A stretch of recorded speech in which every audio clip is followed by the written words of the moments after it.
விஜயலட்சுமி அக்கா பேசுகிறப்பெல்லாம் சீமானண்ணன் எம்எல்ஏ கிளம்பி வருவார். அவர் மாத்திர விஜயலட்சுமி அக்கா அங்கேருந்து அட்டாக் பண்ணுவாங்க. உடனே சம்மந்தம் இல்லாமல் சீமானண்ணன் எம்எல்ஏ அட்டாக் வருவார். அண்ணன் நான் சீமானண்ணன் வம்பு கிழக்கலாம், அவர் விஜயலட்சுமி அக்காவுக்கு பதில் சொல்லணும். எங்கிட்டதுக்கு அவர் பேசுகிறார். நீங்கள் சீமானண்ணனை பிஜேபியினுடைய 23 இடத்துல கம்பேர் பண்ண. நான் சொல்வது பக்கத்தில் சொல்ல -30% அவர் கொடுக்குறாங்க. நாங்கள் வாங்கின ஓட்டிலிருந்து 30% மைனஸ் பண்ணிக்கணும். அப்போ பக்கத்தில் வர்றாருன்னு பாருங்க. சரி, உங்களுக்காக நீ நல்ல ஒரு மாதிரி தெரியுறீங்க. இன்னும் ஒரு -20% டிஸ்கவுண்ட். தமிழகத்தில் சீமான் அவருடைய குரல் முக்கியமான குரல். அந்த குரல் இருக்கணும். ஆனால் நான் விவாதத்துக்கெல்லாம் வரல. சீமானன் மீது மரியாதை இருக்கக்கூடிய நபர் நான். சம்பந்தமே இல்லாத ஏதோ ஒன்று டைவர்ட் பண்ணுறதுக்கு எங்கள் மேலே விட வேண்டாம் தான் நான் சொல்கிறேன். நாங்கள் ஆட்சியில் இருக்கும் வரை, மோடி அவர்கள் பிரதமராக இருக்கும் வரை, மாற்று குரல் இருக்கக்கூடிய எந்த நண்பராக இருந்தாலும் எந்த அச்சுறுத்தலும் அவர்களுக்கு இல்லை. நாங்கள் ஸ்டாலின் அவங்கள மாதிரி காலையில் 2 மணிக்கு வந்து அரெஸ்ட் பண்ண போகிறதில்ல, 3 மணிக்கு வந்து தூக்கி ஜெயிலில் வைக்கிறதில்ல, ஒரு ஊடக நண்பர் மாதிரி குண்டாஸ் நாங்கள் போட போகிறது கிடையாது. அதனால் எங்கள் ஆட்சியில் யார் மேலேயும் நாங்கள் போட மாட்டோம். கருத்துரிமையை நசுக்கி ஆட்சி செய்யக்கூடிய முதலமைச்சர் மாண்புமிகு திரு மு.க. ஸ்டாலின் அவர்கள் கூட்டணியில் இருக்கக்கூடிய திருமாவளவன் அவர்கள் கருத்துரிமையை பற்றி பேசுவாங்க தான் வேடிக்கையாக இருக்கு. என் மேலே முத்துராமலிங்க தேவரையாக்கு நீங்கள் ப்ராசிக்யூஷன் சாங்ஷன் கொடுத்து 153A போட்டிங்கன்னா கோயிலா அசிங்கமாக கூம்பா இருக்கும். திருமாவளவன் அவர்கள் மேலே என் ப்ராசிக்யூஷன் சாங்ஷன் கொடுக்கல. அதாவது ஆபாசங்கிற வார்த்தையை பயன்படுத்தினாங்க. திருமணத்தில் அந்த புகையெல்லாம் வரும். ஸ்டாலின் அவர்கள் மேலே என் ப்ராசிக்யூஷன் சாங்ஷன் கொடுக்கல. நிறைய இடத்துல கடுமையான போட்டி நடந்திருக்கு, இல்லை என்று நான் மறுக்கவில்லை. விக்டரி மார்ஜின் ரொம்ப குறைவாக இருக்கலாம். 40,000, 50,000, 30,000 அந்த மாதிரி இருக்கலாம்.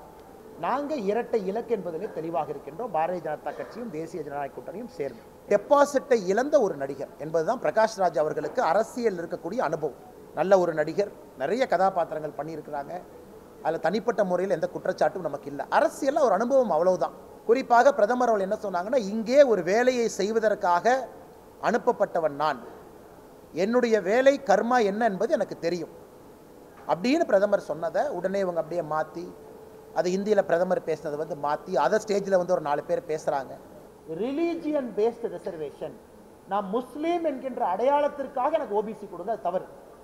முஸ்லீமுக்குள்ள இருக்கக்கூடிய உட்பிரிவில் பேக்வேர்டாக இருக்கக்கூடிய சில கிளாஸுக்கு ஓபிசி கொடுங்க, அது அலோட். ஏன்னா நான் வந்து மாட்டை சாமியாக பார்க்குறவனா, நான் வந்து மாட்டை வச்சு தான் பிளப்பு நடத்துகிறேன், நான் வந்து மாட்டை வச்சு விவசாயம் பண்ணுற ஆளுனேன். அதனால் அதுக்கு நீங்கள் மாட்டுக்கறி சாப்பிட்றவங்கள போய் நீ சாப்பாடாதேன்னு நான் சொல்ல போகிறது கிடையாது. அது உங்களுடைய உரிமை. நம்ம நாட்டில் உங்களுக்கு என்ன உணவு வேணுமோ நீங்கள் சாப்பிடுங்க. நான் உங்கள் கையை பிடிச்சி சாப்பிடாதீங்கன்னு நான் சொல்ல போகிறதில்ல. நான் மாட்டை வச்சு வரேன். எங்களுடைய அலுவலகத்திற்கு யார் வந்தாலும் வரவேற்கின்றோம். முற்றுகைக்கு வர்றீங்களா, மத்தியானம் லஞ்சு கொடுக்குறோம், நல்லா சாப்பிட்டுட்டு போங்க. நீங்கள் மாட்டு இறைச்சி சாப்பிடாதீங்கன்னு சொல்கிறதுக்கு எனக்கு உரிமை இல்லை. அது உங்கள் உரிமை. நீங்கள் என்ன வேணுமோ சாப்பிடுங்க. நீங்கள் என்னைய மாட்டு இறைச்சியை சமைச்சு கொடுங்கன்னு கேட்குறதுக்கு உங்களுக்கு உரிமை. ஏன்னா நம்ம நாட்டில் இது சர்வதிகாரத்தனம் இல்லையா? ஜெயலலிதா அவர்கள் வந்து ஒரு தீவிரமான இந்துத்துவவாதி. யாராவது அதிமுக நண்பர்களுக்கு சந்தேகம் இருக்குன்னா, 1995 ஜஸ்டிஸ் ஜே.எஸ். வர்மா உச்சநீதிமன்றம் ஹிந்துத்துவாவை பற்றி ஒரு தீர்ப்பு உச்சநீதிமன்றம் கொடுத்துருக்காங்க. அந்த தீர்ப்புக்கு பிறகு அந்த தீர்ப்பை இன்னும் யாரும் ஆராயல. Last standing verdict on Hindutva 1995. அதை ஏடிஎம்கேல இருக்கக்கூடிய தலைவர்கள் ஒரு முறை அதை டவுன்லோடு பண்ணி படிக்கணும். ஹிந்துத்துவா என்பது மதம் சார்ந்தது கிடையாது. It's a way of life. அது வாழ்வியல் முறை. 1984 ஜூலை 26 ஆர்டிக்கல் 370 எடுக்கப்பட வேண்டும் என்று பாராளுமன்றத்திலே பேசிய ஒரு தலைவர் செல்வி ஜெயலலிதா. இன்னைக்கு அனைத்து இந்திய அண்ணா திராவிட முன்னேற்ற கழகம் அவங்க ஸ்டாண்டை கேளுங்க. ராமர் கோவிலை பற்றி அம்மா ஜெயலலிதா அவர்கள் national integration council meeting November 23, 1992 பேசுறாங்க. என்ன சொல்றாங்கன்னா, கரசேவை என்பது தவறான வார்த்தை கிடையாது, அது சரிங்கிறாங்க. 2003 பத்திரிகையாளர் ஒரு கேள்விக்கு பதில் சொல்றாங்க, ராமர் கோவில் இந்தியாவில் கட்டலினா பாகிஸ்தானில் கட்டுவாங்க. ஆனால் இன்னைக்கு அந்த கட்சியினுடைய தலைவர்கள் என்ன சொல்றாங்க, முட்டி வலி அதனால் ராமர் கோவிலுக்கு போக மாட்டேன், இடுப்பு வலி அதனால போக மாட்டேன். முதல் ஆளாக போயிருப்பாங்க. முதல் ஆளாக போயிருக்கிறது மட்டும் இல்லை, ரொம்ப சந்தோஷப்பட்டிருப்பாங்க. இது இந்தியாவில் யாருமே ராமர் கோவிலை பற்றி ஒரு தீவிரமான பாரதிய ஜனதா கட்சியினுடைய தொண்டன் சொல்வதை விட காரசாரமாக பேசினவங்க. அதனால் யாராவது ஏடிஎம்கே நண்பர் இதை அப்போஸ் பண்ணுறாங்கன்னா விவாதத்திற்கு பாரதிய ஜனதா கட்சி தயாராக இருக்கிறது. நான் ஜெயலலிதா அவர்கள் இந்துத்துவவாதி என்று சொல்வதிலே என்ன தவறு? இது வி.கே. பாண்டியன் அவர்களுக்கும் ஒரிசா பாரதிய ஜனதா கட்சி அவர்களுக்கும் நடக்கக்கூடிய அரசியல் போர். இதில் தயவு செஞ்சு நம்ம கொண்டு வர வேண்டாம். அதனால் எலெக்ஷனில் நிற்க மாட்டேன். காரணம் ஃபுல்லாக அட்வைசராக இருப்பேன், ஸ்டார் கேம்பெயினராக இருப்பேன், நம்பர் 2 ஸ்டார் கேம்பெயினர், எல்லாத்தையும் நான் முடிவெடுப்பேன். நான் தான் வி.கே. பாண்டியன் தான். அரசியலில் நீங்கள் பேசாமல் எப்படி இருப்பீங்கன்னா? இனவாத கருத்தை எங்கேயும் சொல்லுங்க. சியோன் கோலிவாடு தொகுதியில் ஒரு தமிழர் ஜெயிச்சிருக்காரு 3வது முறை. அதற்கு பெருமை தான். அந்த மராட்டி இருக்கிற ஊரில் நான் தமிழில் போய் பேசிட்டு வர்றேன், ஏன்னா அவர் இருக்கிறனால. அதனால் தயவு செஞ்சு தமிழ் வெர்சஸ் நான் தமிழ் கொண்டு போக வேண்டாம். நாங்கள் மிகுந்த நம்பிக்கையோடு இருக்கின்றோம். ஜூன் 4ஆம் தேதி 2024 மோடி அவர்கள் 3வது முறையாக தொடர்ந்து ஆட்சி கட்டளை அமரும் பொழுது இந்த முறை தமிழகத்திலிருந்து நம்முடைய தேசிய ஜனநாயக கூட்டணி பாரதிய ஜனதா கட்சியினுடைய பாராளுமன்ற உறுப்பினர்கள் செல்வார்கள் என்பதிலே மிகுந்த நம்பிக்கையோடு இருக்கின்றோம். இந்தியா முழுவதும் பார்த்து கொண்டிருக்கின்றோம். தமிழகம் முதல் கட்டம் ஏப்ரல் 19ஆம் தேதி நம்முடைய தேர்தல் நடந்து முடிந்த பிறகு இதுவரை 6 கட்டம் நடந்து முடிந்திருக்கிறது. 486 தொகுதிகளில் தேர்தல் நடந்து முடிந்திருக்கிறது. இன்னும் 57 தொகுதி கடைசி கட்ட வாக்குப்பதிவில் ஜூன் 1ஆம் தேதி இன்னும் 57 தொகுதிகள் மட்டும் பாக்கி இருக்கு. ஆனால் இப்போ இந்த 6 கட்ட வாக்குப்பதிவில் நடந்திருக்கக்கூடிய பதிவை பார்க்கும் பொழுது, மக்களுடைய எழுச்சியை பார்க்கும் பொழுது, பாரதிய ஜனதா கட்சி தனியாக எப்படி 2014 283, 2019 303, இந்த முறை 2024 மிகப்பெரிய எண்ணிக்கையோடு பாரதிய ஜனதா கட்சி, எங்களுடைய எண்ணிக்கை 370 பாரதிய ஜனதா கட்சி, தேசிய ஜனநாயக கூட்டணிக்கு 400. அது நிச்சயமாக இந்த இலக்கை எட்டப் போகின்றோம். அதற்கான களச்சூழல் மிக தெளிவாக இருக்கிறது. குறிப்பாக இந்தி கூட்டணியாக இருக்கட்டும், யாராக இருக்கட்டும், தெலுங்கானாவை பொறுத்தவரை இந்தி கூட்டணி இல்லாத டிஆர்எஸ் இருக்கிறாங்க. இந்தியா முழுவதும் இந்தி கூட்டணி இருக்கு. எல்லா இடத்திலும் கூட மக்களுடைய எண்ணத்தை நான் பிரதிபலித்து உங்களுக்கு சொல்கிறேன். இந்த முறை பாரதிய ஜனதா கட்சி இன்னைக்கு 6 கட்ட வாக்குப்பதிவை தாண்டி பார்க்கும் பொழுது 335 இடத்தை பாரதிய ஜனதா கட்சி இன்னைக்கு நாங்கள் தாண்டி இருப்பதாக நாங்கள் கணித்திருக்கின்றோம். இன்னும் 57 இடம் பாக்கி இருக்கு. அது ஜூன் 1ஆம் தேதி நடந்து முடியும் பொழுது எங்களுடைய எண்ணிக்கையான 370 தேசிய ஜனநாயக கூட்டணியினுடைய எண்ணிக்கையாக இருக்கக்கூடிய 400 நம்முடைய எண்ணிக்கையை நாம் வைத்திருப்பது மக்கள் ஆதரவோடு அதை பெற்று சுதந்திர இந்தியாவில் முதலாக, அதாவது ஒரு எமோஷனல் அப்பீல் எதுவுமே இல்லாமல், ஒரு பிரதம மந்திரியினுடைய வேலை, கடுமையான உழைப்பு, அதை பார்த்து 10 ஆண்டு காலம் ஆட்சியில் இருந்த மோடி அவர்களை மறுபடியும் 5 ஆண்டு காலம் மக்கள் தேர்ந்தெடுக்க இருக்கின்றார்கள். தமிழகத்திலிருந்து மிகப்பெரிய அளவில் தேசிய ஜனநாயக கூட்டணி பாரதிய ஜனதா கட்சியினுடைய பாராளுமன்ற உறுப்பினர்கள் செல்ல இருக்கிறாங்க.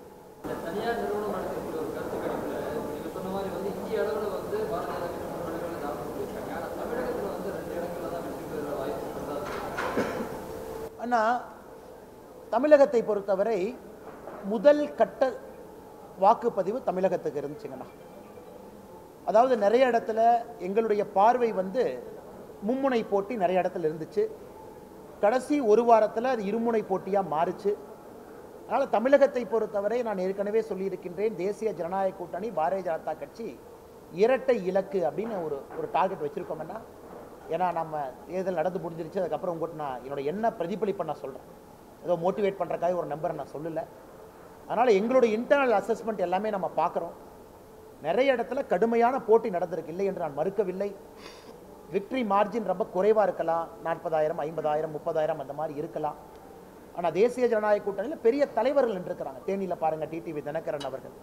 தருமபுரி உதாரணத்துக்கு எடுத்துக்கங்க, ராமநாதபுரம் எடுத்துக்கங்க, சிவகங்கை எடுத்துக்கங்க, பெரம்பலூர் எடுத்துக்கங்க, வெள்ளூர் எடுத்துக்கங்க. நிறைய தலைவர்கள் போட்டி போட்ட ஒரு தேர்தல் தமிழகத்தை பொறுத்தவரை, அதுவும் குறிப்பாக நம்முடைய தேசிய ஜனநாயக கூட்டணியின் சார்பாக. அதனால் எங்களுடைய எண்ணம் ஒரு கம்ப்ளீட் அசஸ்மெண்ட்டுக்கு அப்புறம் நாங்கள் இரட்டை இலக்கு என்பதிலே தெளிவாக இருக்கின்றோம். பாரதிய ஜனதா கட்சியும் தேசிய ஜனநாயக கூட்டணியும் சேர்ந்து.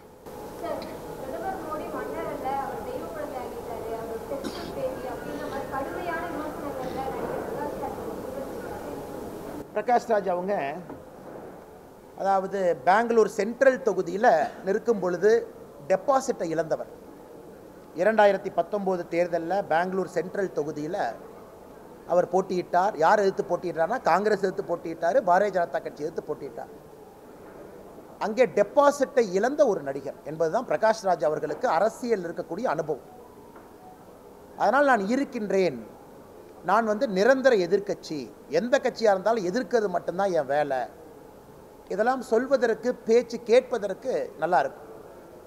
ஆனால் இன்னைக்கு லோக்கல் ஸ்டாண்டு என்ன, எதிர்ப்பதை மட்டுமே முழு நேர ஒரு விஷயமாக வைத்து ஒரு நடிகர், ஒரு நடிகனாக நாம் எல்லோரும் மதிப்பு மரியாதை அளித்திருக்கின்றோம். அதை தாண்டி அரசியலில் அவருடைய குரலுக்கு நான் மதிப்பு மரியாதையும் அளிக்க விரும்பவில்லை. இதே பிரகாஷ்ராஜ் நடிகராக நீங்கள் கேளுங்க, நான் சொல்கிறேன், நல்ல ஒரு நடிகர், நிறைய கதாபாத்திரங்கள் பண்ணியிருக்கிறாங்க, அதில் தனிப்பட்ட முறையில் எந்த குற்றச்சாட்டும் நமக்கு இல்லை. அரசியலில் ஒரு அனுபவம் அவ்வளவுதான். 2019 பெங்களூர் சென்ட்ரல் தொகுதியில் பிரகாஷ்ராஜ் அவங்க தேர்தல் நீங்கள் பாருங்கள், எப்படி நின்னாருன்னு பாருங்கள், யாரை எதிர்த்து நின்னாருன்னு பாருங்கள், அப்போ காங்கிரஸை பற்றி என்ன பேசினாங்கன்னு பாருங்கள், பிஜேபியை பற்றி என்ன பேசினாங்கன்னு பாருங்கள்.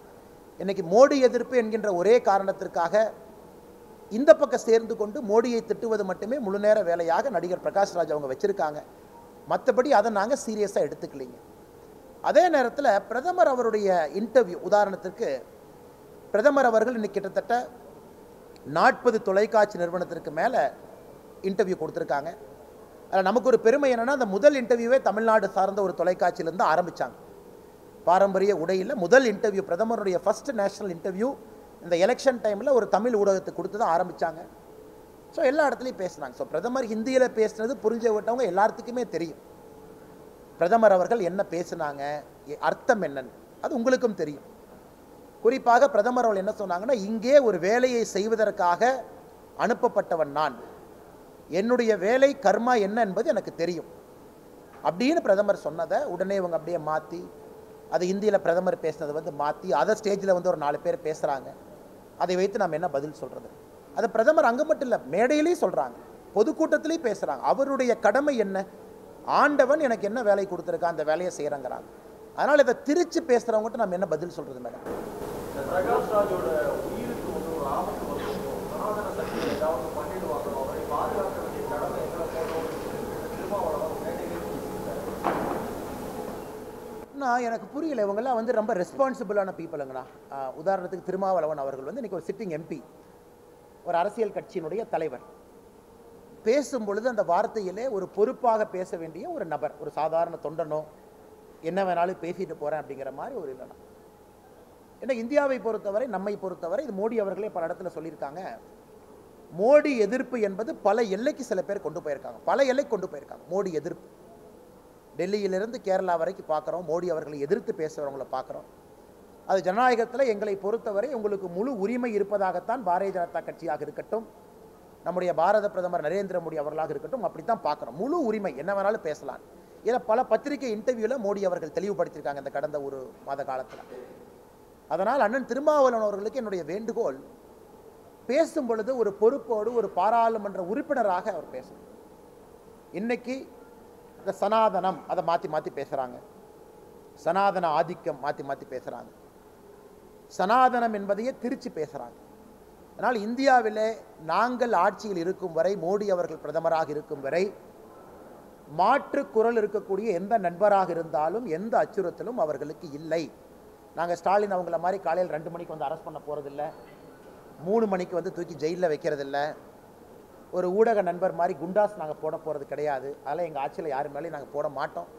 அதனால் 2 மணிக்கு 3 மணிக்கு வீடு புகுந்து கருத்துரிமையை நசுக்கி ஆட்சி செய்யக்கூடிய முதலமைச்சர் மாண்புமிகு திரு மு.க. ஸ்டாலின் அவர்கள் கூட்டணியில் இருக்கக்கூடிய திருமாவளவன் அவர்கள் கருத்துரிமையை பற்றி பேசுவது தான் வேடிக்கையாக இருக்கு.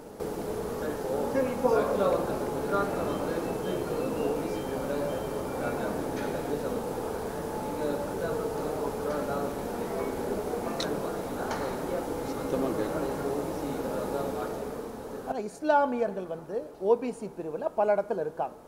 உதாரணத்திற்கு நான் தான் சொல்கிறேன், ஃபுல்லாக கேளுங்க, பல இடத்துல இருக்காங்க. தமிழகத்தில் கலைஞர் கருணாநிதி அவர்கள் இருக்கும் பொழுது 3.5% இஸ்லாமியர்கள், கிறிஸ்தவர்கள், அதன் பிறகு கிறிஸ்தவர்கள் வேண்டான்னு சொன்னாங்க. ஆனால் ரூல் என்னன்னாங்கன்னா, ஒரு இஸ்லாமியரை ஓபிசி பிரிவில் கொண்டு வர்றீங்கன்னா அந்த இஸ்லாமியர் சப் கம்யூனிட்டியை டெஸ்ட் ஆஃப் பேக்வர்ட்னஸை நீங்கள் ப்ரூவ் பண்ணணும். அதாவது இஸ்லாம் கம்யூனிட்டிக்குள் இருக்கக்கூடிய உட்பிரிவை, இஸ்லாமுங்கிறது ஒரு இந்து மாதிரி ஒரு பேராக இருந்தாலும் கூட உள்ள உட்பிரிவு இருக்கு. அந்த உட்பிரிவில் இருக்கக்கூடிய இஸ்லாமை டெஸ்ட் ஆஃப் பேக்வர்ட்னஸை பாஸ் பண்ணாங்கன்னா அவங்க ஓபிசிக்குள்ள இருப்பாங்க. இது காலங்காலமாக நம்முடைய நாட்டில் இருக்கக்கூடிய நடைமுறை. இப்ப கர்நாடகா போன்ற காங்கிரஸ் ஆளுகின்ற மாநிலத்தில் எல்லா இஸ்லாமியர்களும் ஓபிசி, அதை எதிர்க்கிறோம். தெலங்கானால இதற்கு முன்பு காங்கிரஸ் ஆட்சியில் முஸ்லீம் அண்ட் கிறிஸ்டியன் ரிலீஜனுக்காக கோட்டா கொடுக்கிறோம், எதிர்க்கிறோம். ஏன்னா ஓபிசி என்பது எல்லா ஹிந்து ரிசர்வேஷன் கான்ஸ்டிடியூஷன் இடம் கிடையாதுங்க, எல்லா முஸ்லீம் ரிசர்வேஷன் கிடையாது, எல்லா கிறிஸ்டியன் ரிசர்வேஷன் கிடையாது. ஆனால் முஸ்லீம் கம்யூனிட்டியில் இருக்கக்கூடிய சில முஸ்லீமுக்கு ஓபிசியில் டெஸ்ட் ஆஃப் பேக்வர்ட்னஸ் பாஸ் பண்ணால் அவங்களுக்கு ரிசர்வேஷன் இருக்கு.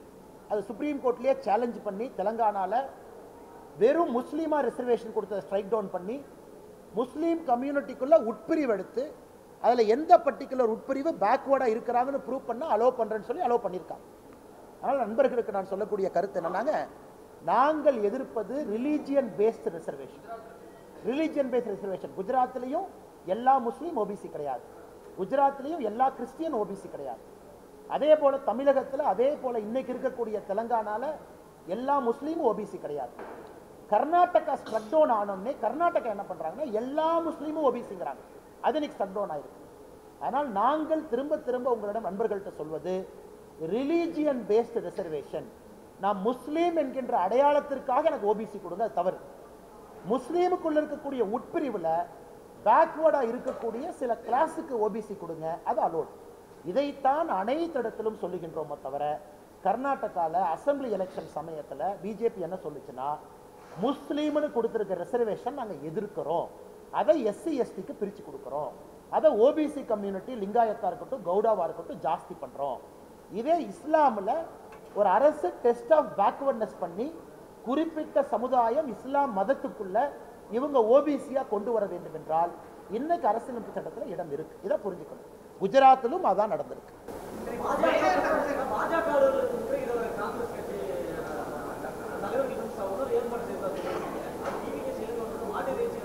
நான் வந்து மாட்டை சாமியா பார்க்குறவனா, நான் வந்து மாட்டை வச்சு தான் பிளப்பு நடத்துறேன், நான் வந்து மாட்டை வச்சு விவசாயம் பண்ற ஆளுனேன். அதனால் அதுக்கு நீங்க மாட்டுக்கறி சாப்பிட்றவங்கள போய் நீ சாப்பாடாதேன்னு நான் சொல்ல போறது கிடையாது, அது உங்களுடைய உரிமை. நம்ம நாட்டில் உங்களுக்கு என்ன உணவு வேணுமோ நீங்கள் சாப்பிடுங்க, நான் உங்கள் கையை பிடிச்சி சாப்பிடாதீங்கன்னு நான் சொல்ல போகிறதில்ல, நான் மாட்டை வச்சு வாங்க. இப்போ என் வீட்டுக்கு நீங்கள் விருந்தினராக வந்தால் ஃபோன் பண்ணி என்ன சொல்லுவீங்க, அண்ணா வீட்டுக்கு வர்றேன், அண்ணா எனக்கு வந்து இந்த சாப்பாடு இப்படி வறுத்து வைங்கன்னு எங்கேயும் கேட்க மாட்டோம். எங்களுடைய அலுவலகத்திற்கு யார் வந்தாலும் வரவேற்கின்றோம், முற்றுகைக்கு வர்றீங்களா, மத்தியானம் லஞ்சு கொடுக்குறோம், நல்லா சாப்பிட்டுட்டு போங்க. ஆனால் உங்கள் அலுவலகத்துக்கு வரணும். இதை வந்து மகாத்மா காந்தி அவர்கள் பீஃபை பற்றி என்ன சொல்லியிருக்காங்க, யங் இந்தியாவில் மகாத்மா காந்தி என்ன எழுதியிருக்காங்க, மகாத்மா காந்தி அவர்கள் பல்வேறு காலகட்டத்தில் மாட்டு இறைச்சியை பற்றி என்ன எழுதியிருக்காங்க அப்படிங்கிறத ஈவிகேஎஸ் இளங்கோவன் ஒரு முறை படிக்கணும். இன்னைக்கு அடிப்படையில் காங்கிரஸ் கட்சியில் ஒரு தலைவராக இருக்கக்கூடியவர்கள் வந்து, நான் ஏற்கனவே மறுபடியும் சொல்றேன், உணவு விஷயத்தில் உங்களுடைய தனிப்பட்ட உரிமை, ஆனால் என்ன நீங்கள் ஃபோர்ஸ் பண்ண முடியாது. உதாரணத்துக்கு நான் உங்களை கூப்பிட்டு அண்ணே நீங்கள் மாட்டு இறைச்சி சாப்பிடாதீங்கன்னு சொல்கிறேன், எனக்கு உரிமை இல்லை, அது உங்கள் உரிமை, நீங்கள் என்ன வேணுமோ சாப்பிடுங்க. நீங்கள் என்னைய மாட்டு இறைச்சியை சமைச்சு கொடுங்கன்னு கேட்குறதுக்கு உங்களுக்கு உரிமை. ஏன்னா நம்ம நாட்டில் இது சர்வதிகாரத்தனம் இல்லையா? இதே பாரதிய ஜனதா கட்சியில் ஒருத்தவங்களை கூப்பிட்டு அண்ணே நீங்கள் மாட்டு இறைச்சி சாப்பிடாதீங்கன்னா நீங்கள் என்ன சொல்லியிருப்பீங்க, ஐயோ இந்தியாவில் அரசியலமைப்பு சட்டம் உடஞ்சு போச்சு, இப்படி ஆகி போச்சு, சர்வதிகாரம் ஏஎன்எஸ் பிரசாத் சொல்கிறாங்க. இன்னைக்கும் அவர்கள் வந்தால் உணவு கொடுப்பது எங்களுடைய பாரம்பரியம், உணவு கொடுக்கின்றோம், வந்துட்டு யாரையும் தடுக்க போகிறது. மாட்டு இறைச்சி கொடுத்தா தான் நான் வருவேன்னு ஒரு காங்கிரஸ் கட்சி தலைவர் சொல்வது மகாத்மா காந்தி அவர்கள் சிந்தனையில் இருந்து எந்த அளவுக்கு ஒரு காங்கிரஸ் கட்சி மாறி இருக்கிறது என்பதற்கு ஈவிகேஎஸ் இளங்கோவன் அவருடைய பேச்சே சாட்சி. இதை முடிச்சுட்டு வந்தார், ஒரே கேள்வி தான் கேட்குறேன், இதை மறுபடியும் சொல்றேங்கண்ணா, மறுபடியும் சொல்றேன், அதான் அண்ணே அண்ணே மறுபடியும் சொல்றேன். இல்லை, ஜெயலலிதா அவர்கள் வந்து ஒரு தீவிரமான இந்துத்துவவாதி. யாராவது அதிமுக நண்பர்களுக்கு சந்தேகம் இருக்குன்னா 1995 ஜஸ்டிஸ் ஜேஎஸ் வர்மா உச்சநீதிமன்றம் ஹிந்துத்துவாவை பற்றி ஒரு தீர்ப்பு உச்சநீதிமன்றம் கொடுத்துருக்காங்க. அந்த தீர்ப்புக்கு பிறகு அந்த தீர்ப்பை இன்னும் யாரும் ஆராயல. Last standing verdict on Hindutva 1995. Ramjeth Malani போன்ற மனிதர்கள் ஒரு பக்கம் ஆஜராகிறாங்க, சிவசேனா. என்ன கேஸ்னா, ஹிந்துத்துவானா என்ன, ஒரு தலைவர் தேர்தல் களத்தில் ஹிந்துத்துவான்னு சொன்னால் அது மத பிரச்சாரமா இல்லையா? ஹிந்துத்துவானா ஒரு மதமா? ஹிந்துத்துவானா ஹிந்துவா? இதுதான் கேள்வி. இது உச்சநீதிமன்றத்தில் ஒரு பெரிய டிஸ்கஷனுக்கு பிறகு ஒரு சரித்திர தீர்ப்பு கொடுக்குறாங்க 1995. அதை ஏடிஎம்கேல இருக்கக்கூடிய தலைவர்கள் ஒரு முறை அதை டவுன்லோடு பண்ணி படிக்கணும். ஹிந்துத்துவா என்பது மதம் சார்ந்தது கிடையாது. It's a way of life. அது வாழ்வியல் முறை. இந்த மண்ணினுடைய கலாச்சாரம், இந்த மண்ணில் 12,000 ஆண்டுகளாக 20,000 ஆண்டுகளாக நாம் எப்படி வாழ்ந்திருக்கின்றோமோ அதை பிரதிபலிக்கக்கூடிய உணர்வு ஹிந்துத்துவா. ஹிந்துத்துவாவை பொறுத்த வரைக்கும் பல இடத்துல நான் சொல்கிறேன், அனைவரையும் அரவணைப்பது தான் ஹிந்துத்துவா. இதை டீஸ்டா சிட்டில்வாட் அந்த என்ஜிஓ, ஃபேமஸ் என்ஜிஓ அம்மா இதை ரிவ்யூக்கு போகிறாங்க 2013. சுப்ரீம் கோர்ட் ஹிந்துத்துவா தீர்ப்பு தவறு பண்ணியிருக்கீங்க, அது ஹிந்துத்துவா உங்களோட இன்டர்பிரிட்டேஷன் தப்பு, அதனால் இந்த தீர்ப்பை மறுபடியும் நீங்கள் ஆராயணும் சுப்ரீம் கோர்ட் போகும் பொழுது சுப்ரீம் கோர்ட் 1995 தீர்ப்பை ஆராய மறுத்து விட்டார். இன்னைக்கு இந்தியாவில் 1995 உச்ச நீதிமன்றம் கொடுத்த தீர்ப்பு ஹிந்துத்துவாவை பற்றி, அதுதான் இன்னைக்கு பைபிள், அதான் குரான், அதான் பகவத்கீதை. அதை வச்சு தான் நான் பேச முடியும். ஹிந்துத்துவா என்னை பொறுத்தே, ஆனால் உங்க ஹிந்துத்துவா என்ன? நல்ல கேள்வி. ஏன் ஹிந்துத்துவா எல்லாரையும் அரவணைக்கும். இன்னைக்கு நான் ஜெயலலிதா அம்மாவை பற்றி சொல்ற கேள்வி. 1984 செல்வி ஜெயலலிதா அவர்கள் ராஜ்யசபா எம்பியா டெல்லியில் இருக்கிறாங்க. அப்ப பாராளுமன்றத்தில் ஜெயலலிதா அம்மா பேசுறாங்க. ஜூலை 26, 1984. நான் பிறந்த மாதம் ஒரு மாதம் கழிச்சு. அப்போ நான் ஒரு மாதம் குழந்தை. இப்போ ஜெயலலிதா அம்மா பேசுறதை நான் அப்படியே படிக்கிறேன் ஆங்கிலத்தில். Finally I now pose 2 questions to the Honorable Minister for Home Affairs. Will the centre consider placing Jammu and Kashmir under governor rule? Why delay Jammu and Kashmir being integrated with the rest of the Indian Union? Why not bring it under the purview of the Constitution of India in conformity with all other states of Indian Union? அதாவது 1984 July 26 article 370 எடுக்கப்பட வேண்டும் என்று பாராளுமன்றத்திலே பேசிய ஒரு தலைவர் செல்வி ஜெயலலிதா. இன்னைக்கு அனைத்து இந்திய அண்ணா திராவிட முன்னேற்ற கழகம் அவங்க ஸ்டாண்டை கேளுங்க. 370 பத்தி உங்க ஸ்டாண்ட் என்ன? ராமர் கோவிலை பத்தி அம்மா ஜெயலலிதா அவர்கள் national integration council meeting November 23, 1992 பேசுறாங்க. என்ன சொல்றாங்கன்னா, கரசேவை என்பது தவறான வார்த்தை கிடையாது, அது சரிங்கிறாங்க. கரசேவையை டிஃபெண்ட் பண்ணி நேஷனல் இன்டகிரேஷன் கவுன்சில் மீட்டிங்கில் சொல்கிறாங்க.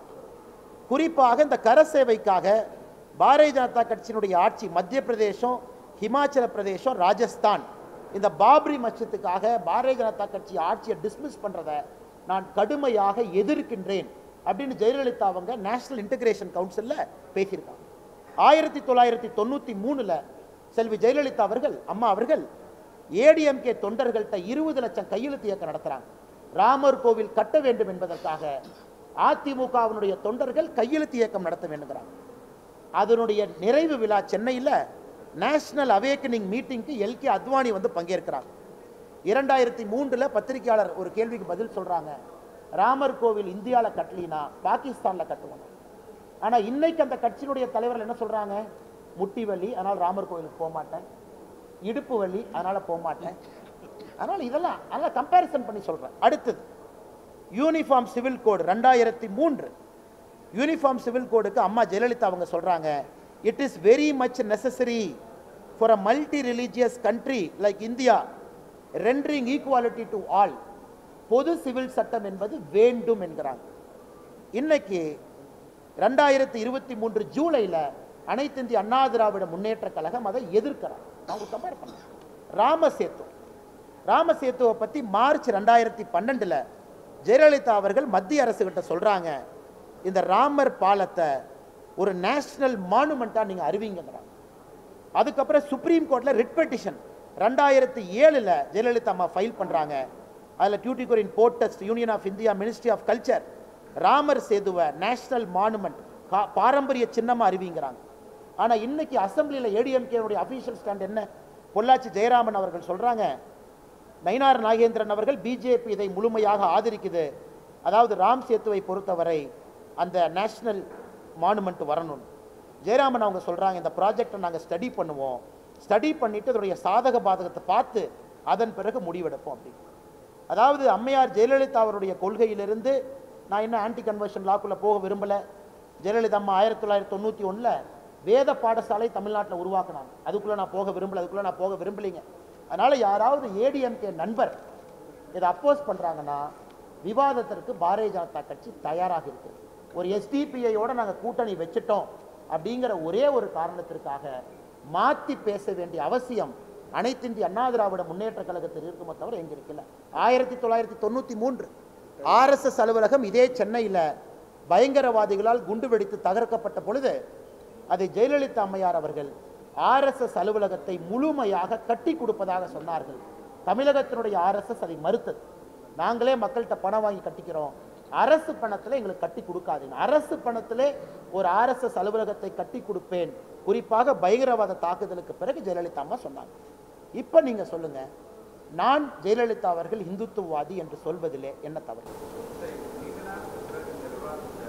சார், விவாதம் தேவையில்லைன்னு சொல்கிறத விட இன்னைக்கு தமிழகத்தில் இந்த இந்துத்துவா அப்படிங்கிற வார்த்தையை குழம்பி பிசங்கி அது ஒரு மாதிரி பார்த்தீங்கன்னா அடித்து ஒரு மாதிரி கொண்டு போயிட்டாங்க.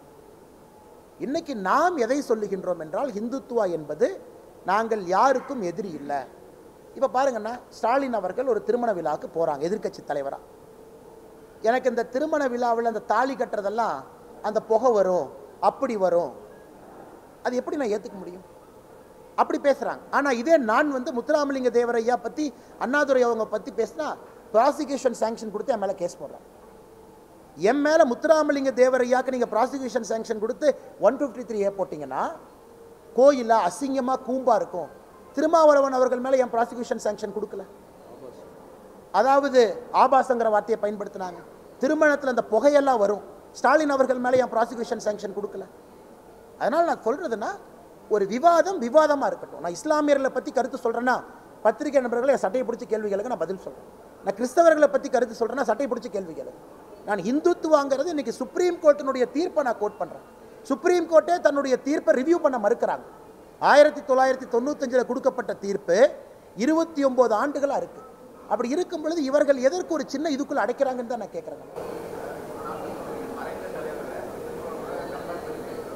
அண்ணா இல்லை, நான் பல இடத்துல பேசியிருக்கேன். அது பிடிஐனுடைய ஒரு ஆல் ஃபார்மேட் இன்டர்வியூ. பிடிஐ பொறுத்த வரைக்கும்னா எல்லா எடிட்டர்ஸும் உட்கார்ந்து இன்டர்வியூ பண்ணுவாங்க. டெல்லியில் அவங்க கூப்பிடுவாங்க. எல்லா கேள்வி, அது ஓப்பன் ஹவுஸ் செஷன், என்ன கேள்வி வேணாலும் கேட்கலாம், நம்ம பதில் சொல்லணும். கிட்டத்தட்ட 20 பேர் இன்டர்வியூ பண்ணுவாங்க. அந்த பிடிஐலாம் ஒருத்தரப்ப 20 பேர் இன்டர்வியூ பண்ணுவாங்க. அவங்க எடிட்டர்ஸு, பொலிட்டிக்கல் எடிட்டர், எல்லா எடிட்டரும். ஸோ அதில் நான் எப்பொழுதுமே சொல்வதைத்தான் தொடர்ந்து சொல்கிறேன். இன்றைக்கி இவர்கள் குழம்பி போய் கிடக்கிறாங்க. அறிக்கை, அதை ஒருத்தர் அப்போஸ் பண்ணுறாங்க. நான் ஜெயலலிதா அவர்கள் இஸ்லாமியர்களுக்கும் கிறிஸ்தவர்களுக்கும் எதிரின்னு எங்கேயுமே சொல்லலையே. யாரை நினச்சி தான் போனாங்க. ஹிந்துத்துவாங்கிற வார்த்தையை மாற்றி அதை அப்படியே பிஜேபி மேலே ஒட்ட வைக்கிறாங்க. பிஜேபி ஹிந்துத்துவா கட்சினா பிஜேபி இஸ்லாமியர்களுக்கும் கிறிஸ்தவர்களுக்கு எதிரிங்கிறாங்க. அதை தெளிவுபடுத்துவதற்கும் பத்திரிகை நண்பர்கள் மூலமாக ஒரு வாய்ப்பாக அதை நான் பார்க்குறேன். வேற ஒன்றும் இல்லை. அண்ணா, ஹிந்துத்துவா என்பது எல்லாரையும் அரவணைக்கிறது. 2 மதத்தை சார்ந்து போவது இந்துத்துவா அல்ல, அல்லது இந்து மதத்தை மட்டும் சார்ந்திருப்பது இந்துத்துவா அல்ல. இன்னைக்கு அவங்களுடைய நிலைமை என்ன?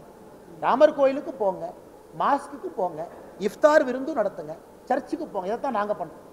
பாரதிய ஜனதா கட்சி இஃப்தார் விருந்து நடத்துகிறோம், கிறிஸ்மஸ் நடத்துகிறோம், ராமர் கோயிலுக்கு போகிறோம். பட் நான் அங்கே போக மாட்டேன், அங்கே போனால் இப்படின்னா அது எப்படி இது செக்குலரா?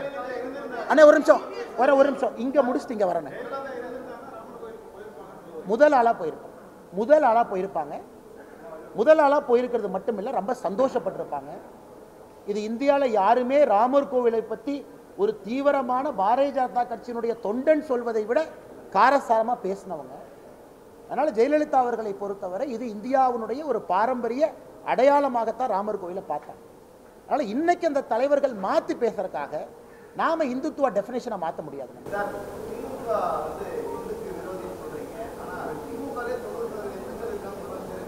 அப்படின்னு சொல்றாரு எல்லா எலெக்ஷன்லைனா. நான் தமிழ்நாட்டை பொறுத்த வரைக்கும் உங்களுக்கு தெரியும், எந்த எலெக்ஷனுமே இந்து முஸ்லீம் கிறிஸ்டியன் அந்த மாதிரி ஓட்டு போட வேண்டாம். அதை எங்களுடைய விருப்பமும். மதத்தை பார்த்து ஓட்டு போடாதீங்க, ஜாதியை பார்த்து ஓட்டு போடாதீங்க. நீங்கள் நம்ம கேம்பெயின் பார்த்தீங்க 2024 பாரதிய ஜனதா கட்சி தமிழகத்தினுடைய கேம்பெயினை பார்த்தீங்க. நீங்கள் அசஸ் பண்ணுங்கள். நான் இன்றைக்கி பேசுறதுலேருந்து மாற்றி பேசுனா நீங்கள் அசஸ் பண்ணுங்கள். அண்ணே நீங்கள் ப்ரெஸ் மீட் ஒன்று சொல்கிறீங்க, ஆனால் உங்கள் கேம்பெயின் ஒன்று சொல்கிறீங்க. உங்கள் கட்சி 2024 இப்படித்தானே நீங்கள் பிரச்சாரம் பண்ணீங்க. நாங்கள் யாரும் அப்படி பண்ணலை, சொல்வதைத்தான் நாங்கள் செய்கின்றோம். ஆனால் திமுகவை பொறுத்தவரை உள்ளொன்றை வைத்துக்கொண்டு புறம் ஒன்று நாங்கள் பேசலாம். மேடம் இங்கிலீஷ் தனியாக பண்ணுறது முடிச்சுட்டு ஆனால் தமிழக பாஜக நிலைப்பாடு ஒரே நிலைப்பாடு தான். கர்நாடகாவுக்கு அணை கட்டுவதற்கு உரிமை இல்லை. இது ஃபுல் ஸ்டாப். இது கர்நாடகாவுடைய பிரச்சாரத்தில் பேசினால்தான். கர்நாடகா பிஜேபியினுடைய ஸ்டார் கேம்பெயினராக அங்கே கனடா மீடியாவுக்கு நான் சொன்னேன், அண்ணே உங்களுக்கு டேம் கட்டுறதுக்கு ரைட்ஸ் இல்லை, இதை தயவு செஞ்சு அண்ணாமலை தமிழ்நாட்டிலேருந்து வந்திருக்கான் வாயை பிடிங்கி டிஆர்பி பண்ணலான்லாம் பண்ணாதீங்க. நான் ஆனஸ்ட்டாக சொல்கிறேன், உங்களுக்கு இல்லைண்ணே கனடா ப்ரெஸ்ஸுக்கு நான் ஆனஸ்ட்டாக சொல்கிறேனே, இந்த எலெக்ஷன்லேயும் சொன்னேன் கனடா ப்ரெஸ்ஸுக்கு ஆனஸ்ட்டாக சொல்கிறேன், வாயை பிடிங்கி டிஆர்பிலாம் பண்ணாதீங்க, உங்களுக்கு உரிமை இல்லை. நீங்கள் கேள்வி கேட்பது. இங்கே செல்வ பெருந்தகை என்ன சொல்கிறாரு? செல்வ பெருந்தகை என்ன சொல்கிறாரு? மத்திய இராணுவத்தை கூப்பிடணும். இப்போ எதுக்கு காங்கிரஸ் கட்சியில் இருக்கீங்க? அவர் ஒரிஜினல் காங்கிரஸாக இருந்தால் அந்த மாதிரி பேச மாட்டாங்க. நேற்று வந்த காங்கிரஸ்காரராக இருந்தால் இராணுவத்தை கூப்பிடணுமா? அங்கே யார் இருக்கு ஆட்சியில்? உங்கள் தலைவர்கள் ஆட்சியில் இருக்கு. அப்புறம் எதுக்கு உங்கள் கட்சியில் கோர் கமிட்டி இருக்குது? 2 மாநிலத்தில் இருக்கக்கூடிய கட்சிக்கு பிரச்சனை வந்தால் அதை தீர்க்கறதுக்கான மத்தியில் ஒரு கமிட்டி இருக்குது. அப்புறம் எதுக்கு ஆல் இந்தியா காங்கிரஸ் கமிட்டி இருக்குது? இந்தியாவுடைய நிலைப்பாட்டுக்காக இருக்குது. எதுக்கு ஆர்மி அனுப்பணும்? ஒரு ஃபோன் போட்டு நீங்கள் இங்கிருந்து ஒரு டெலிகேஷன் எடுத்துக்கிட்டு தமிழ்நாட்டினுடைய காங்கிரஸ் டெலிகேஷன் போய் சித்தராமையா பார்க்க முடியாதா? இவர் இங்கிருந்து போனால் பார்க்க மாட்டாரா? கர்நாடகா பிரச்சாரத்துக்கு எத்தனை தமிழ்நாடு காங்கிரஸ்காரங்க வந்தாங்க? நான் பல தமிழ்நாடு காங்கிரஸ்காரங்களை பெங்களூரில் தும்கூரில் பார்த்தேன். ஒரு 5 நிமிஷம் ஒரு ஆட்டோ எடுத்துட்டு சித்தராமையா வீட்டுக்கு போய் அண்ணே இதை பண்ணாதீங்கன்னு சொல்கிறக்கு எவ்வளோ நேரம்? அதனால் என்ன நாடக நடிகர் மாதிரி நடித்து கொண்டிருக்கின்றார். அண்ணே கேரளாவில் இவர்கள் செய்திருப்பது மிகப்பெரிய அநியாயம். முல்லை பெரியாரை இடித்து கட்டுவதற்கு எந்த உரிமை இல்லை. இந்த பேபி அணைக்கு 2 கொத்தனார் அனுப்பிச்சோம். எத்தனை வருஷம் ஆச்சு? அந்த கொத்தனார் எங்கே போனாங்கன்னே தெரியாது. எப்போ கேட்டாலும் கொத்தனார் போயிருக்கிறாங்க, அணையை ஸ்ட்ரென்தன் பண்ணுறோம். அப்புறம் துரைமுருகனை கேட்டால் ஒரே ஸ்டாண்டு சொல்லுவார், அது உச்ச நீதிமன்றத்துக்கு போகும். ஆனால் இவங்களாம் இந்தி கூட்டணி. இன்னைக்கு இப்படி இருக்கிறவங்க ஒருவேளை ஆட்சிக்கு வந்தால் என்னன்னு யோசிப்பாங்க. நான் இன்னைக்கு சொல்வதுன்னு, டெல்லியில் ஆம் ஆத்மி கட்சி காங்கிரஸ் தோஸ்தி, 100 கிலோமீட்டர் பஞ்சாபில் எதிரி, தமிழ்நாடு கேரளா ஆந்திரா கர்நாடகா தண்ணி பிரச்சனை உங்களுக்கு தெரியும், ஒரே கூட்டணி. இவங்க ஆட்சிக்கு வந்தால் என்ன ஆகுன்னு மட்டும் நீங்கள் யோசிச்சுப்பாங்க. நாங்கள் ஆட்சியில் இருந்திருக்கோம், பாரதிய ஜனதா கட்சி கர்நாடகா ஆட்சியில் இருந்திருக்கு. அன்னைக்கு பாரதிய ஜனதா கட்சி எதிர்த்து உண்ணாவிரதம் நடத்தி காட்டியிருக்கின்றோம். உண்ணாவிரதம் தஞ்சாவூரில் மேகதாத்து அணை கட்டக்கூடாது என்று பாரதிய ஜனதா கட்சி உண்ணாவிரதம் நடத்தும். ஏன்னா கேட்டீங்க, நண்பர்கள் கேட்டீங்களா, அண்ணன் பாஜக ஆட்சியில் இருக்கு, ஏன்னு? எங்கள் உரிமைக்கு நாங்கள் போராடுகின்றோம். காங்கிரஸ் உண்ணாவிரதம் நடத்த சொல்லுங்க. சாப்பாடு கொடுக்குறோன்னா அது உண்ணாவிரதம் முடிச்சு பீஃப் கேட்பாங்க. சீமானண்ண விடுங்கண்ணே, பாவனே அவர் ஏன்னு. விஜயலட்சுமி அக்கா பேசுகிறப்பெல்லாம் சீமானண்ணன் எம்எல்ஏ கிளம்பி வருவார். அவர் மாத்திர விஜயலட்சுமி அக்கா அங்கேருந்து அட்டாக் பண்ணுவாங்க. உடனே சம்மந்தம் இல்லாமல் சீமானண்ணன் எம்எல்ஏ அட்டாக் வருவார். அண்ணே நான் சீமானண்ணன் வம்பு கிழக்கலாம், அவர் விஜயலட்சுமி அக்காவுக்கு பதில் சொல்லணும். எங்கிட்டதுக்கு அவர் பேசல. அண்ணே நான் வம்பு கிழக்கலாம். அண்ணே நான் பெருந்தரணையாக சொல்கிறேன், ஜூன் 4ஆம் தேதி ரிசல்ட்டை நீங்கள் பார்க்க போகிறீங்க. இன்னைக்கு பாரதிய ஜனதா கட்சி திராவிட கட்சிகள் இல்லாமல் தனித்து நிற்கிறோம். 19 இடத்துல நிற்கிறோம், 4 இடத்துல சிம்பிள் நிற்கிறோம். நீங்கள் சீமானண்ணனை பிஜேபியினுடைய 23 இடத்துல கம்பேர் பண்ண. நான் சொல்வது பக்கத்தில் சொல்ல, -30% அவர் கொடுக்குறாங்க. நாங்கள் வாங்கின ஓட்டிலிருந்து 30% மைனஸ் பண்ணிக்கணும். அப்போ பக்கத்தில் வர்றாருன்னு பாருங்க. சரி, உங்களுக்காக நீ நல்ல ஒரு மாதிரி தெரியுதுங்க, இன்னும் ஒரு -20% டிஸ்கவுண்ட், அப்படின்னா -50% டிஸ்கவுண்ட் கொடுக்குறேன். நான் அண்ணன் அவர் அரசியல் கட்சி நடத்துறாரு, நல்லா இருக்கும். நான் அவரை கட்சி இழுத்து மூடுங்கலாம் நான் சொல்ல விரும்பலை. இதே இதுக்கு முன்னாடி என்ன சொன்னார்? மக்கள் நல கூட்டணியை விட 1 ஓட்டு அதிகமாக வாங்குவேன். அண்ணன் யாரோ எடிட்டர் நான் சரியாக பிடிச்சார், கட்சியை கலைச்சிருவேன். கரெக்டாக எலெக்ஷன் முடிஞ்சு 2016 கேட்டாங்க, அதை நான் சொன்னேன். ஆனால் என்ன அப்படின்னா, அதனால் சீமானன்னா அந்த தர்ம சங்கடத்தில் நான் விட விரும்பலை. அவர் கட்சி நடத்தட்டும். தமிழகத்தில் சீமான் அவருடைய குரல் முக்கியமான குரல், அந்த குரல் இருக்கணும். ஆனால் நான் விவாதத்துக்கெல்லாம் வரல. சீமானன் மீது மரியாதை இருக்கக்கூடிய நபர் நான். சம்பந்தமே இல்லாத ஏதோ ஒன்று டைவர்ட் பண்ணுறதுக்கு எங்கள் மேலே விட வேண்டாம்னு தான் நான் சொல்கிறேன். இதை பண்ணிட்டா அப்புறம் ஜூன் 4ஆம் தேதி உங்கள் மூஞ்சியை நான் பார்க்கணும், எங்கள் மூஞ்சி நீங்கள் பார்க்கணும். அதனால் தேவையில்லாத ஏன் அந்த போட்டிக்கு அவர் வராருன்னு தான் தெரியும்.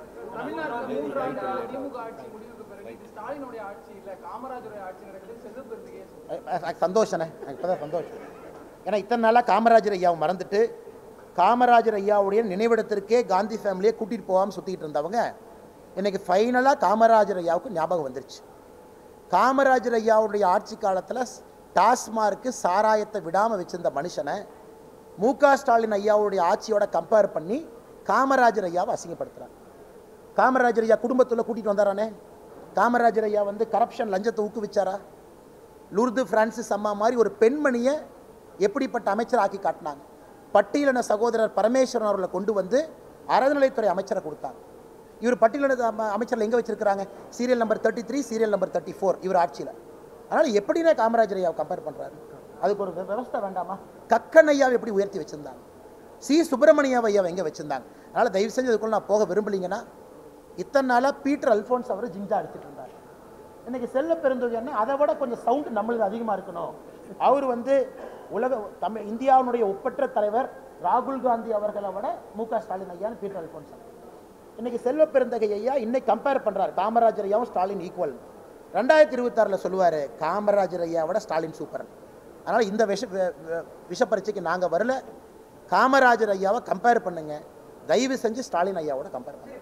பாஜக பொறுத்தவரைக்கும் ஒரே நாடு, இந்தியாவில் இருக்க எல்லாருமே ஒற்றுமை அப்படின்னு பேசிட்டு, ஆனால் ஒரிசாக்கு போன உடனே மட்டும் அங்கே இருக்கக்கூடிய இங்கிருந்து தமிழக கான்ட்ராக்டர்கள் போய் அங்கே வந்து கொள்ளையடிக்கிறாங்க ஸ்மிருதி இராணி பேசியிருந்தோம். ஒரு தமிழர் ஒரிசாவில் ஆட்சி அமைக்கலாமா அப்படின்னு ஒரு நாட்டு உள்துறை அமைச்சர். ஆனால் இன்னைக்கு பாரதிய ஜனதா கட்சியினுடைய அரசியல் வரலாற்றில் பல ஆண்டுகளுக்கு பிறகு ஒரு தமிழனை, குறிப்பாக பாரதிய ஜனதா கட்சியினுடைய மாநில தலைவரை ஆல் இந்தியா டெல்லி கேம்பெயினர் லிஸ்ட்டில் வச்சுருக்காங்க. பாருங்க, அது ஒரு தமிழனுக்கு கிடைச்ச கௌரவமாக நான் பார்க்குறேன். அண்ணாமலையோ ஒரு பாரதிய ஜனதா கட்சியினுடைய மாநில தலைவராக பார்க்குறேன். அதே போல் பிரதமரை சுற்றி இருப்பவர்கள் எல்லோரும் இன்றைக்கும் அவருடைய ஆலோசகர்களாக இருக்கட்டும், குஜராத்தாக இருக்கட்டும், தமிழர்கள் தான். தமிழர்களுக்கு உயர்ந்த மரியாதை. தமிழர்கள்னால் இன்டெகிரிட்டியாக இருப்பாங்க, பிரதமருக்கு ஒரு பெரிய நம்பிக்கை, பொய் சொல்ல மாட்டாங்க, நேர்மையாக இருப்பாங்கன்னு தான் தமிழர்களை பார்க்குறாங்க. இது வி.கே. பாண்டியன் அவர்களுக்கும் ஒரிசா பாரதிய ஜனதா கட்சி அவர்களுக்கும் நடக்கக்கூடிய அரசியல் போர். இதில் தயவு செஞ்சு நம்ம கொண்டு வர வேண்டாம். ஒரிசாவில் இருக்கக்கூடிய பல லட்சக்கணக்கான தமிழர்களை வி.கே. பாண்டியன் அவங்க ரிசைன் பண்ணுற வரைக்கும் நாங்கள் டச் பண்ணல. ரிசைன் பண்ணுற வரைக்கும் நாங்கள் தொடரல. அவர் 12 வருஷம் நவீன் பட்நாயக் அவங்க அட்வைசராக இருந்தாங்க. ஒரு வார்த்தை நாங்கள் பேசல. ஏன்னா ஒரு IAS ஆஃபீஸர் ரிசைன் பண்ண பிறகு பொலிட்டிக்கலாக பேச ஆரம்பித்த பிறகு நாங்கள் பேசுகிறோம். அதனால் தயவு செஞ்சு வி.கே. பாண்டியன் அவர்களை பிஜேடி நவீன் பட்நாயக் அவர்களுடைய ஆலோசகராக, அந்த கட்சியினுடைய ஒரு முக்கிய தலைவராக நாங்கள் பேசுகிறோம். அதில் ஒரிசாவில் ஒரு வித்தியாசமான அரசியல் போகுது. இன்னைக்கு ஒரிசா பாரதிய ஜனதா கட்சி வைக்கக்கூடிய ஆர்குமெண்ட் என்னன்னா, இன்னைக்கு நவீன் பட்நாயக் அவரே ஆப்சன்டி சிஎம், அவரே அஃபீஷியலாக சொல்லியிருக்காரு ஒரியா எழுத தெரியாது எனக்கு. அப்புறம் ஃபைல் எப்படி படிப்பார்? அதனால் இது தயவு செஞ்சு நீண்ட நெடிய இதுக்கு ஒரு ஸ்டோரி இருக்குண்ணா, பேக்ரவுண்ட் இருக்கு. அப்போ 24 வருஷமாக சிஎம்மாக இருக்காங்க, 12 வருஷமாக பாண்டியன் ஐயா இருக்காங்க. அதனால் அங்கே எங்களுடைய அரசியல் யுத்தம் என்பது யார் உங்களுடைய அடுத்த பிரதிநிதியாக இருக்கணும். ஒருவேளை பிஜேடி அவங்க சொல்கிறாங்க இல்லை இவர் தான் நவீன் பட்நாயக், இவர் எங்கள் ஒரிசாவில் எலெக்ஷன் நிற்பார், இவர் எலெக்ஷன் நின்று ஜெயிப்பார், அது வேற. இப்போ பாண்டியன் சொல்கிறது எலெக்ஷன் நான் நிற்க மாட்டேன், நான் அட்வைசராகவே இருப்பேன், நான் எந்த எலெக்ஷன் நிற்க மாட்டேன், ஆனால் ஒரிசா பாலிடிக்ஸை இயக்கும். எத்தனையோ இடத்துல வேற மாநிலத்துக்காரங்க எலெக்ஷனில் போய் நின்று ஜெயிச்சு அந்த மண்ணினுடைய மைந்தர்களாக மாறி இருக்கிறாங்க. தமிழகமே ஒரு சிறந்த உதாரணம். நம்முடைய மிகப்பெரிய தலைவர்கள் எல்லாம் வேற இடத்துல ஆர்ஜின் இருந்தாலும் கூட இன்னைக்கு மரத்தமிழராக மாறிடுறாங்க. அதனால் தயவு செஞ்சு பத்திரிகை நண்பர்களுக்கு, நீங்கள் எதுவும் தப்பு பண்ணல, அரசியல் கட்சிகளுக்கு இதை ட்விஸ்ட் பண்ணாது. வி.கே. பாண்டியன் அவர்கள் அரசியல் லைனில் நாங்கள் எடுக்கிறோம், அவர் சொன்ன பேச்சுக்காக நாங்கள் எடுக்கிறோம். நாளைக்கு அவர் எலெக்ஷனில் கண்டெஸ்ட் பண்ணட்டும், நாங்கள் யாருன்னா தடுக்கிறது? ஒரிசா மக்கள் அவரை தேர்ந்தெடுக்கிறாங்க, புவனேஸ்வர்லையோ கட்டக்லையோ ஜெயிச்சு வர்றாரு, நாங்கள் யார் போய் தடுக்கிறது?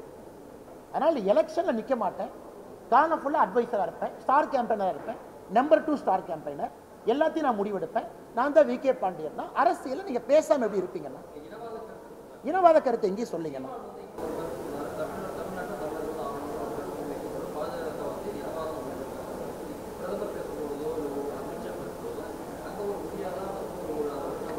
ஆனால் தமிழர் ஆளணும் அப்படிங்கிறது, தமிழர்கள்ங்கிறது என்னன்னா, லெட் அஸ் டிஃபைன் தட். ஆனால் கரெக்ட், சீமான் என்ன சொல்கிற கருத்தை டிஃபைன் பண்ண. புரட்சி தலைவர் எம்ஜிஆர் ஐயா, புரட்சி தலைவி அம்மா அவங்க பெரிய தலைவர், இன்னைக்கு வந்து மரத்தமிழர். ஏன்னா தமிழக மக்கள் அவங்கள ஏற்றுக்கிட்டு எலெக்ஷனில் ஜெயிக்க வச்சு பெரிய தலைவர்களாக மாற்றிருக்கு. அதுக்கப்புறம் பேச்சே இல்லை.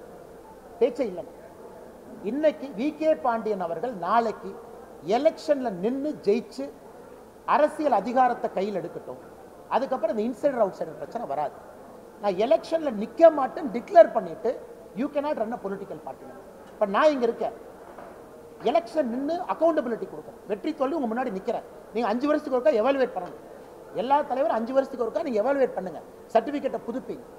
ஆனால் ஒரிசாவை பொறுத்தவரை வி.கே. பாண்டியன் அவர்களை பற்றி பாரதிய ஜனதா கட்சி தலைவர்கள் சொல்லியிருக்கக்கூடிய கருத்து அண்ணன் கேட்ட 2வது கேள்வி. இப்போ வி.கே. பாண்டியன் அவர்கள் நான் போக விரும்பலைங்கண்ணா. வி.கே. பாண்டியன் அவர்களுக்கு அங்கே யாரும் சப்போர்ட் பண்ணுறேன். ஆனால் உலகத்தில் எங்கே போய் தமிழ்காரங்க சாதிச்சாலும் முதல்ல பெருமைப்படுற ஆள் நான் தான். தமிழ்நாட்டில் பிறந்த ஒரு தொழிலதிபர் இந்தியாவில் போய் கொடி கட்டி பறக்கட்டும். இந்த அரசியல் இதுக்குள்ளே வேண்டாம். தேர்தல் களத்தில் சூடான 2 கருத்துக்கள், இங்கே ஒரு கருத்து அங்கே ஒரு கருத்து போயிருக்கும். அந்த கருத்துக்கு ஒரு பதில் கருத்து சொல்லி அது சூடான கருத்தாக மாறிடும். நம்ம தமிழ்காரங்க எங்கே போனாலும் ஜெயிச்சு வரட்டும், அந்தந்த மாநிலத்தில் கோல் வச்சுட்டும் பொலிட்டிக்கல் இன்டர்ஃபரன்ஸ்குள்ளே போக வேண்டாம் தான் எங்கள் கருத்து. நாளைக்கு வி.கே. பாண்டியன் ஜெயிச்சு வரட்டும், ஒரு தமிழராக இங்கிருந்து நான் பாராட்டேன். அண்ணன் நம்ம ஊருக்காரர் அங்கே போய் ஜெயிச்சிருக்காரு. சியோன் கோலிவாட்டில் கேப்டன் தமிழ்ச்செல்வன் ஜெயிச்சிருக்காரு. மும்பை போகிறோம், சியோன் கோலிவாட்டில் தமிழ்நாட்டுக்கு வெளியே தமிழ்நாட்டில் பிறந்த ஒரே எம்எல்ஏ மும்பையில் கேப்டன் தமிழ்ச்செல்வன். நீங்களாம் கொஞ்சம் அவரை பற்றி பேட்டி எடுக்கணும். மராட்டி இருக்கக்கூடிய இடத்துல சியோன் கோலிவாடு தொகுதியில் ஒரு தமிழர் ஜெயிச்சிருக்காரு 3வது முறை. அதற்கு பெருமை தான். அந்த மராட்டி இருக்கிற ஊரில் நான் தமிழில் போய் பேசிட்டு வர்றேன், ஏன்னா அவர் இருக்கிறனால. அதனால் தயவு செஞ்சு தமிழ் வெர்சஸ் நான் தமிழ் கொண்டு போக வேண்டாம்.